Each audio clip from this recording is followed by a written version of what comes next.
अस्सलाम वालेकुम, welcome to home maker Hafiza. कैसे हैं आप सब? होपफुली के सब ठीक होंगे। अल्हम्दुलिल्लाह मैं भी बिल्कुल ठीक हूँ। यहाँ आज बजट के ऊपर बात करेंगे कि कम आमदनी में हम अपने बजट को कैसे मैनेज कर सकते हैं। बच्चे चाहे छोटे हों बड़े हों, जो अखराजात हैं वो तो होते रहते हैं। जब बच्चे छोटे होते हैं तो बहुत से अखराजात होते हैं, पैम्पर्स के होते हैं, दूध के होते हैं, और थोड़े से बड़े होते हैं तो फिर उनके स्कूल की फीसिस वही कम नहीं है।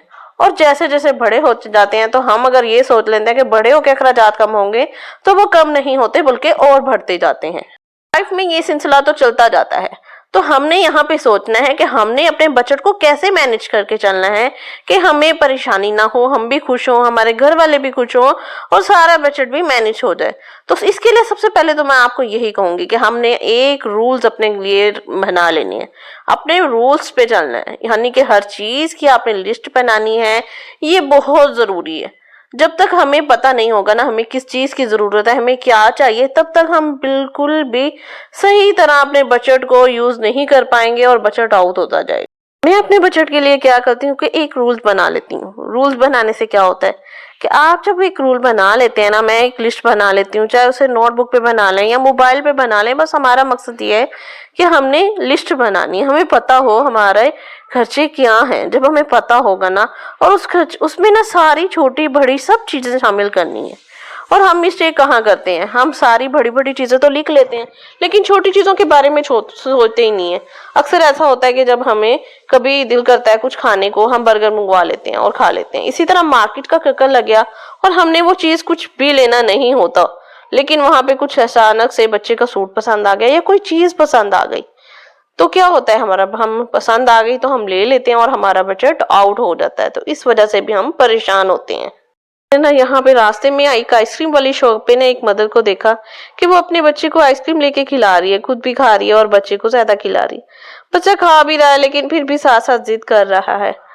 तो माँ चाहे अमीर हो या गरीब हो या किसी झोंपड़ी से ही क्यों ना हो, लेकिन दिल तो माँ का है ना। तो वो देखें अपने बच्चे के कैसे लाड पूरे कर रही है। तो इससे मैंने देखा माँ का दिल कितना नरम होता है और वो कितना प्यार करने वाली होती है। जी, तो हम कर रहे थे बजट की बात। तो हमने क्या करना है कि हमने कोई एक्स्ट्रा चीज नहीं लेनी। जब हमारे पास लिस्ट होगी ना, हमें पता होगा कि हमने ये चीज लेनी है। अगर हम मार्केट भी जाते हैं ना, तो हमने कोशिश करनी है कि जो चीज लेनी है, जिसका सोच के जा रहे हैं वही लेनी है। जैसे कि आजकल मॉल में चले जाते हैं, वो मॉल्स में बहुत शॉप्स होती हैं, हम इधर उधर वैसे ही ना विजिट करना शुरू कर देते हैं और विजिट करते करते कुछ पसंद आ जाता है और फिर लेने को दिल करता है। तो हमने ऐसा नहीं करना, हमने कोशिश करनी है कि हमें जो चीज चाहिए बस वो ही लें, ताकि हमारे लिए भी आसानी हो। अगर हम इधर उधर देखेंगे और फिर कुछ और लेने को दिल करेगा तो फिर क्या होगा, अपना नुकसान होगा ना। बजट को पहले मैनेज करके चलना ना बहुत जरूरी है। शादी के स्टार्ट में ना, शुरू वाले दिनों में मुझे कुछ समझ नहीं आती थी और मैं ग्रोसरी एक साथ मंथ की नहीं मंगवाती थी। और फिर क्या होता था, पैसे ज्यादा लग जाते थे लेकिन फिर भी प्रॉब्लम रहती थी, कभी कुछ खत्म और कभी कुछ। बाद मैंने सोचा कि हमें मंथली ग्रोसरी लानी चाहिए। उसके लिए मैंने पूरा हिसाब लगाया कि मंथ हम कितना ऑयल यूज करते हैं, कितना सर्फ यूज होता है, कितना सौंफ यूज होता है, कितनी दालें लगती हैं। उसके हिसाब से ना मैंने सब चीजों की लिस्ट बनाई और अब मेरे हस्बैंड जो है ना मंथली ग्रोसरी लेके आते हैं। अब बहुत सी चीजें ऐसी हैं कुछ कम हो जाती हैं तो उसके हिसाब से मैं नेक्स्ट मंथ में सेट कर लेती हूँ, और कुछ ऐसी हैं जो ज्यादा हो जाती हैं तो वो फिर मैं उसके हिसाब से मंगवाती हूँ। अगर मेरे पास चीनी ज्यादा हो गई तो मुझे पता है इसका एक पैकेट पड़ा है तो मैंने बाद में कितने और मंगवाने हैं। तो इस तरह मेरे लिए मैनेज करना बहुत आसान हो गया। उसके साथ ही आटा, घी, चावल, हर चीज मेरे पास घर में मौजूद है। सर्फ यानी कि पूरे मंथ का सामान मौजूद है। अगर अब मेरे पास पैसे भी खत्म हो जाए, कुछ ना भी हो, तो कोई प्रॉब्लम नहीं होता क्योंकि हर चीज मौजूद है। अगर कोई और भी सब्जी नहीं है तो मैं दाल बना सकती हूँ, चावल बना सकती हूँ, कुछ भी ऐसा बना सकती हूँ जिससे मैं घर पे अरेंज कर लूँ। इस चीज ने ना मेरी जिंदगी को बहुत आसान कर दिया। और एक चीज हम क्या करते हैं, जब हम ग्रोसरी लेने जाते हैं ना, तो हम अक्सर अपने सामान को चेक नहीं करते। कुछ चीजें ऐसी हैं जो खराब हो रही होती हैं या फिर उनकी डेट एक्सपायर हो रही होती है, दालें हैं उनको कीड़ा लग जाता है, हम ये चीज देखते नहीं है। तो कोशिश करनी है कि पहले अपनी सारी ग्रोसरी पहले से चेक करनी है कि हमारे पास वो पहले कितनी मौजूद है, और फिर वो चेक करने के बाद उतनी ही जितनी हमें चाहिए ना उतनी ही मंगवाएं। और उसके साथ ही जो ग्रोसरी हम जो पीछे वाली है ना उसको पहले यूज करें। जैसे दालें हैं उनको पहले वाली दालें पहले यूज करें, फिर दूसरी यूज करें, क्योंकि जो पहले वाली पड़ी होती है ना उनको जल्दी कीड़ा लग जाता है। तो वो खत्म करें, फिर जब हम न्यू वाली लाते हैं तो फिर यूज करें। تو इसके साथ जब भी आपके हस्बैंड की पे आई या फिर आप खुद अपना कोई काम कर रही हैं, ऑनलाइन वर्क कर रही हैं, कुछ भी कर रही हैं, तो आपने क्या करना है, उसमें से कितनी भी आपकी पे है, चाहे थोड़ी सी है, उसमें से आपने थोड़ा सा ना सदका जरूर देना है।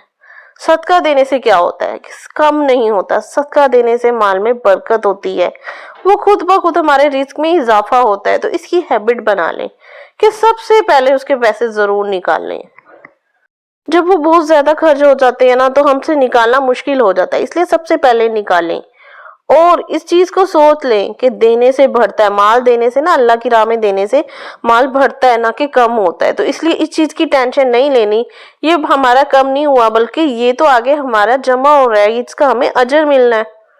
इसके अलावा हमारे एक्स्ट्रा खर्चों में से एक ये भी आता है, अक्सर गेस्ट आ जाते हैं और फिर उनके लिए भी ज़ाहिर है कुछ ना कुछ खर्च करना पड़ता है। तो वो भी आप एक माइंड में रखें, उसके 2-3 हज़ार सेपरेट से रखें कि अगर कोई गेस्ट आ जाए तो उनके लिए भी आपके पास एक्स्ट्रा पैसे होने चाहिए, अपने बजट में ये शामिल करें। इसी तरह हमारे पास जब कुछ ऐसे बचते हैं और हम सोचते हैं कि मुझे ये भी लेना, ये भी लेना, अगर एक मंथ में ही हम सब कुछ ले लेंगे तो फिर बजट आउट हो जाएगा और उसको मैनेज करना मुश्किल हो जाएगा। इसी तरह इन चीजों को मैं कैसे मैनेज करती हूँ, अगर एक मंथ में मैं पहले देखती हूँ कि सबसे पहले मुझे जरूरी चीज क्या चाहिए। अगर तो मुझे ड्रेस चाहिए तो मैं कोशिश करती हूँ ड्रेस ले लूँ, और ये नहीं अगर मैंने ड्रेस लिया तो उसके साथ सब चीजें लूंगी, शूज भी लूंगी, तो शूज उस टाइम नहीं लूंगी। नेक्स्ट मंथ में मैं कोशिश क्या करती हूँ कि नेक्स्ट मंथ में मैं अगर मुझे शूज चाहिए तो मैं शूज ले लूंगी। और इसी तरह घर की भी बहुत सी चीजें हैं जो सिर्फ औरतें ही जानती हैं, औरतों को किचन के लिए क्या क्या चाहिए और हम ही इसको मैनेज कर सकती हैं। तो उसको भी जब हमने, हमारे पास कपड़े भी हैं, सब कुछ है, तो उसको भी हम नेक्स्ट मंथ में ले सकते हैं। या फिर उसका ऐसा कर सकते हैं कि उसके लिए थोड़े थोड़े पैसे रखना शुरू कर दें। 1000 भी अगर हम उसके लिए रखें ना, तो 1-2 मंथ में वो चीज हमारी आ जाएगी और फिर हम उसे यूज भी कर पाएंगे। बजट भी माइंड की गेम है, हमने खुद अपने घर को समझना है, फिर उसको चलाना है। अगर हम टेंशन में रहेंगे ना तो फिर हम खुश भी नहीं रहेंगे और अपने घर को भी नहीं चला पाएंगे। तो सबसे पहले तो हमने अपनी टेंशन को खत्म करना है और अल्लाह का शुक्र अदा करना है, जो है ना हमने उसी में गुजारा करना है और उसी को अच्छा करने की कोशिश करना है। उसी में आप अच्छा पहनने की कोशिश करें, उसी में आप अच्छा खाने की कोशिश करें। तो उसके लिए सबसे पहले क्या जरूरी है, बजट को मैनेज करें। और इसके साथ आपने ना थोड़ी थोड़ी सेविंग करने की बहुत कोशिश करनी है, क्योंकि सेविंग वो ऐसी चीज है जो हमें किसी भी मुश्किल वक्त में ना काम आ जाती है। खास तौर पे बच्चों के साथ कोई भी काम हो, कभी भी बच्चे बीमार हो जाते हैं या कुछ ऐसा मसला पड़ जाता है, जिस मैं जानती हूँ महंगाई बहुत ज्यादा है और फिर हम जब कम बजट में होते हैं तो सेविंग करना चाहें भी तो नहीं कर पाते। क्यों, उसकी क्या वजह है? जाहिर है हमें पता ही नहीं चलता, एक्सपेंस इतने ज्यादा होते हैं, खर्चे इतने ज्यादा होते हैं और वो बस खर्च होते जाते हैं। तो हमें ये नहीं कह रही कि बहुत ज्यादा सेविंग करनी, सेविंग से मुराद आप 1000 भी कर सकते हैं, जितने आपके पास बचे। बजट का एक मेन पॉइंट ये भी है कि अक्सर हम ना दूसरों को देख के ना बहुत हसद करते हैं, दूसरों की चीज देख के कि उसके पास ये है, और बस फिर चाहे हमारे पास अपनी कितनी अच्छी चीज भी हो ना, वो हमें अच्छी ही नहीं लगती, क्योंकि हमने दूसरे की देख ली होती है ना, वो हमें पसंद आ गई होती है। तो जब हम ये चीज करना छोड़ देंगे ना, दूसरों को देखना छोड़ देंगे, तो फिर खुद हमारी चीजें हमें अच्छी लगेंगी और हम खुश भी रहेंगे। तो हमें दूसरों को देखना छोड़ना बहुत जरूरी है कि जो आपका है ना वो आप ही, जब आप चीज समझ आएंगे ना, अल्लाह ने आपके लिए जो लिख दिया है वो लिख दिया, आपको मिलके रहेगा। जो आपका है वो आपका है, जो और वो जो किसी की चीज है वो किसी की है, हमने उस पर हक नहीं जताना। और इंशाल्लाह जब आप सब्र करना और शुक्र करना सीख जाएंगे ना, तो अल्लाह इससे ज्यादा और बेहतर देने वाला है और वो देगा इंशाल्लाह, जब अल्लाह से उम्मीद लगाएं। जाहिर है जब हम एक दूसरे को देखते हैं हमारे दिल में आता है, लेकिन ये नहीं कि हमने इसके लिए टेंशन पालनी है, खुद को ये सोचना है कि नहीं, अपनी जिंदगी में ना खुश नहीं होना, अल्लाह का बस शुक्र अदा करते रहना है। तो होपफुली कि आप लोगों को ये वीडियो भी अच्छी लगी होगी और इंशाल्लाह मैं आपके लिए और अच्छे अच्छे टॉपिक्स लाऊंगी। बस आप मेरी वीडियो को लाइक करें, शेयर करें, अच्छे अच्छे से कमेंट्स करके मुझे बताएं। अगर आप न्यू सब्सक्राइबर आ रहे हैं तो फिर तो जरूर मुझे मेंशन करके बताएं कि आप ही हम आपके चैनल को सब्सक्राइब कर रहे हैं। मिलते हैं नेक्स्ट वीडियो में, अल्लाह हाफिज।